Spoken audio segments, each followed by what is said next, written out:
Hello, happy Wednesday. You know what that means? That's right. It's the Tuesday checklist. This week, because I've once again become ensnared in the Final Fantasy VII Remake hype net, we decided to regale each other with the story of the most excited we've ever been for a game ever.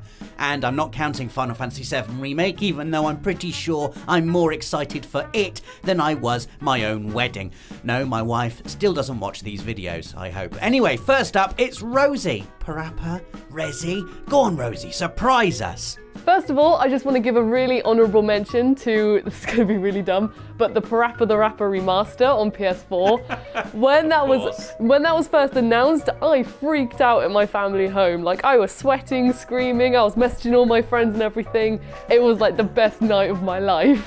But that's not the one I'm going to talk about today, because I thought about talking about that one, but I was like, no, I remember there being one game that I was just excited for months. Like, as soon as it was announced to the day of its release, I was just doing everything I could to absorb this game, and that is the Crash Bandicoot N.Sane trilogy. Oh yes. When that was announced with the shadow on the stage and then they had the music playing, I think it was E3 2016, I was absolutely losing it. And I remember, again, I was messaging all my friends being like, is this a new Crash game? Is this going to be like the originals remade? Is it something completely new? Because none of us knew. There have been so many Crash Bandicoot games at this point that it could have been anything. And then as soon as they said that they are completely remaking Crash Bandicoot 1, 2 and 3, I was with the audience at E3. I just completely screamed. I remember I was just like tapping my stepdad's desk upstairs and my mum was like, 3 Christmases in one for you, Rosie. Yeah, it pretty much was. And I was just absolutely over the moon. Like, my heart was pounding, and not only was it pounding then, but even whilst waiting, I remember they released more trailers and stuff for it. And every trailer that came out, I watched it as soon as I possibly could. I remember, for example, when they first revealed what Polar would look like, you know, the little polar bear. I was absolutely so happy. It looks the same, but better. I was like, Polar is like one of my favourite things in video games ever. I adore Polar, and I've got a little CTR figure of him on my desk. But when I saw him in the remastered style, or in the remade style that is, I just remember tweeting about it, and then I was telling everyone about it. Even my friends who didn't care about video games, I was telling them about Crash Bandicoot and Polar. And then friends who don't care about video games. You should reassess these friends, really. I know, I need to find some new friends, really. And then also again, like when they were releasing, like, you know, sometimes they're like, oh, here's a bit of music that you're gonna get this a bit earlier. This is the Crash Bandicoot theme, and I remember first hearing the whole new Crash Bandicoot theme, but I just remember even I was playing the theme tune, and even my mum, she had friends round, and I think once they heard it, they were just like, what's that noise? And my mum was like, oh, it's my daughter. Rosie. She listens to funny music. Playing that non-stop for the last, goodness knows how many weeks. Literally. But even my mum, she could understand my excitement, because she doesn't remember a lot of video game characters, but she remembers Parappa, Abe from Oddworld, and Crash Bandicoot. They're the 3 she remembers, so even she could understand why I was so excited. So just the N.Sane trilogy, I just remember being engulfed by everything they announced for it, everything they released. I was just a sucker for all things Crash Bandicoot at the time, so that was probably the most excited I've been for a game. And now, of course, we've got the Final Fantasy VII Remake, but I'm going to save that entry for someone else. So, the most excited I've ever been for a video game release was for Final Fantasy IX, the year 2001. This is back in the day where games, or certainly games like Final Fantasy, didn't have a worldwide release date. It had come out in Japan in July of 2000, and it had come out in America in November of 2000. Oh, and so all of the magazines I was reading, obviously I was massively excited for this game anyway. All the people in these magazines had obviously played like the versions from America and Japan and were reviewing it and were like, oh, it's so good, blah, blah, blah. And oh, it just killed me. Absolutely was just, oh, it was insane how hyped I was for that game, especially knowing that other people were playing it. It was like excitement mixed with like extreme jealousy and frustration that I knew people, undeserving people on the other side of the world were playing this game that I couldn't play. And obviously when you're 14, you don't have, you know, I didn't have enough of my own money. I didn't have a job, I didn't do like a paper round or anything, and I didn't really get much pocket money, so I couldn't buy my own games. And so I made a deal with my dad at Christmas 2000. I said, Dad, don't buy me a Christmas present. I will sacrifice my Christmas present if you buy me Final Fantasy IX when it comes out on February the 16th. And he was like, I mean, thinking back on it now, I mean, what stingy, like, I was just like, okay. And then he genuinely didn't buy me a Christmas present. Which is like, you know, he could have bought me just a little something. Just a little thing to open for Christmas. But no, anyway, February the 16th came around, and I remember walking to, I think it was Electronics Boutique still back then, walking there with my dad, just feeling incredibly nervous, like getting all these irrational thoughts like, what if it's not there? Yeah. What if the delivery truck hasn't got to the Taunton branch of Electronics Boutique yet? You know, what if they've just, you know, what if the date I've been reading is wrong? Because again, back in those days, you didn't have like release dates constantly hammered home to you. It wasn't like I'd seen 10 trailers and they all had Final Fantasy IX, 16th of February, order this, this, this, this, and this. I just read this release date in a couple of magazine articles, and I just assumed that it was correct. So I was walking with immense trepidation to the store, and when I got there, I remember, I may not have been like this, but I remember it as an entire wall of white. Final Fantasy back in those days had like a very iconic cover. It was just a white cover with the logo of the game, and there was an entire wall that was just glistening, beautiful cellophane wrapped copies of Final Fantasy IX, and my dad just taking the mick, just like getting one off the shelf and going like, oh, but I just didn't care. I was like, yes, this is amazing. And then the sad thing is I had to spend the rest of that day going to my uncle's house. He didn't have a PlayStation. I was right, we're going to Uncle Andy's house now for the day. And I was like, oh, okay. And I just spent the entire day just reading the manual, the game manual on his sofa, and waiting until I could go home. And I kind of didn't want to play it at my dad's house anyway, because, you know, he'd have been there, other people would have been in the house. So I wanted to wait till I could get it back to my own bedroom and just play it by myself. And it was, if I remember rightly, it was half term that week as well. So I just had a glorious week of, and I think I finished it within that week. I finished it within 4 days. Wow. Yeah, about 50 hours in 4 days, just, oh, it was amazing. So my example comes from a time when I didn't even own a PlayStation, but I was excited for someone else to buy a game on their PlayStation. I lived with this person. It was at university, and it was that changeover period between PlayStation 1 and PlayStation 2. And one of the games that we played most on that original PlayStation was ISS Pro Evolution Soccer. Yeah.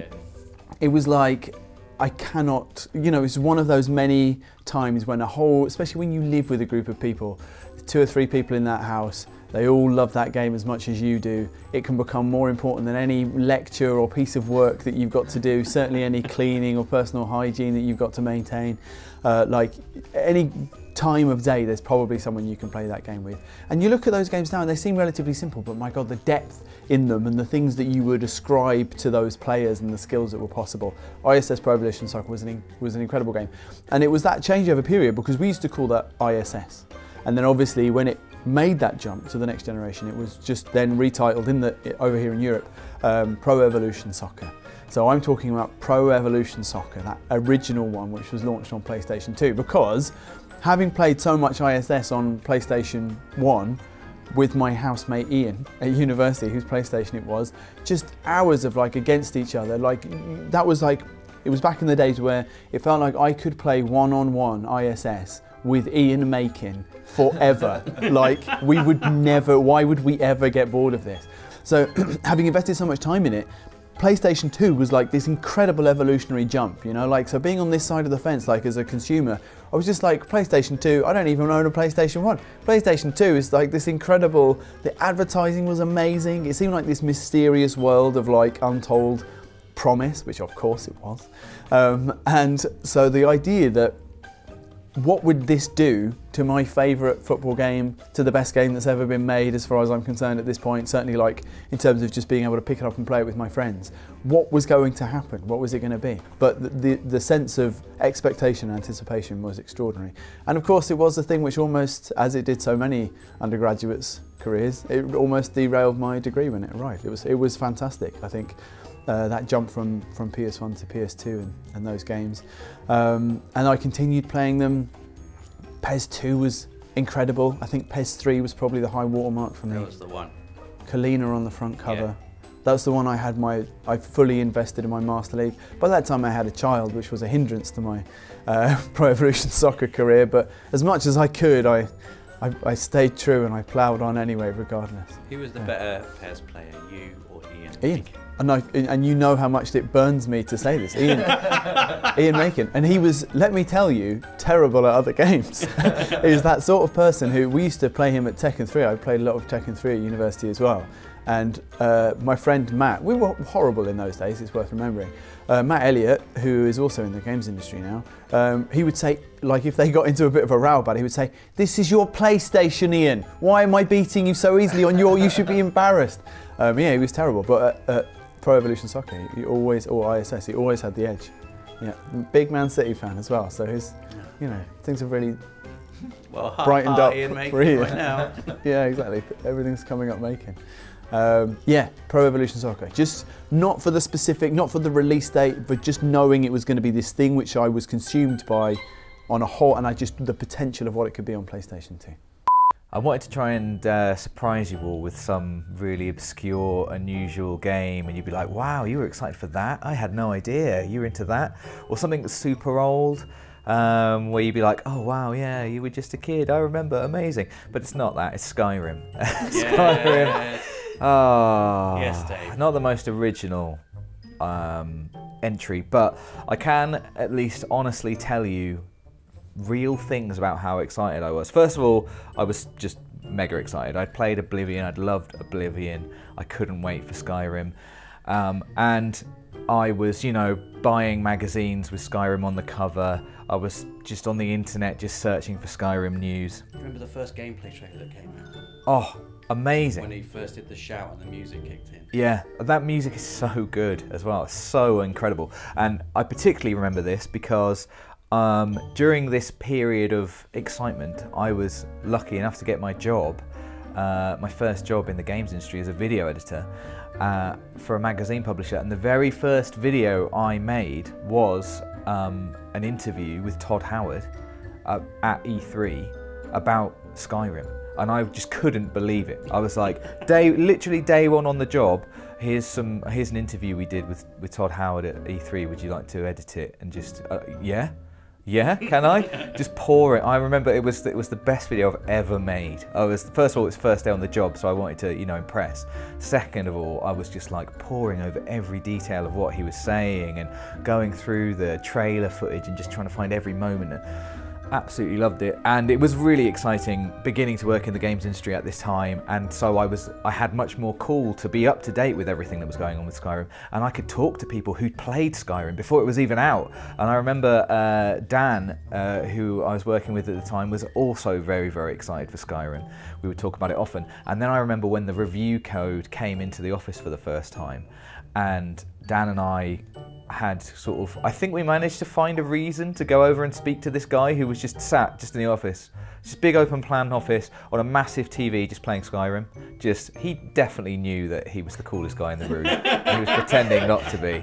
Had sort of cause to go over there and talk to him about some video or something and just be like, so you're playing Skyrim? Is any good? Like, stay cool, stay cool, stay cool, stay cool. He was like, it's amazing. Like, yes! And then I remember distinctly release day, hadn't pre-ordered it, but knew release day was just going to go and get it. And it was probably, you know, having worked in the games industry for a few months then, was getting a few games through work, or I was like buying them on the PlayStation Store or whatever. But this was like, I'm getting this game in a box. I'm going to have that, you know, that wonderful walk into town you have where you're like, I'm going to a game shop. It's slightly nervous walk on release day. A little bit faster, yeah. You're trying to look cool, but a little bit fast because what if it's sold out? What if it's not there? I need to be able to go to other shops. And Rob, you'll remember, you were there. It was you, me, Dan, and Matt, our friend Matt, who we've talked about sometimes. 4 of us, the coolest guys at 1 o'clock, like this guy. Reservoir Dogs theme tune as we slow Yeah. I was so excited, just lining up. I think we went to HMV because it was closest. Just lining up in the queue of HMV, each of us with our Skyrim, please. Skyrim, please. Skyrim, please. And then just hopping home. It was the best day. We came out of the shop, I remember, just congregated on the pavement for ages, blocking people.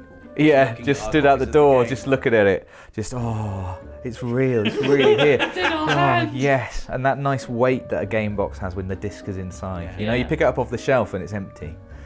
In some shops, you know, and you're like, oh, it's not in there. But then it had the weight. Oh, it was so, so good. And of course, it was Skyrim. So it turns out it was amazing. It was absolutely worth the wait. I mean, we're still playing it to this day. So yes, not the most original entry.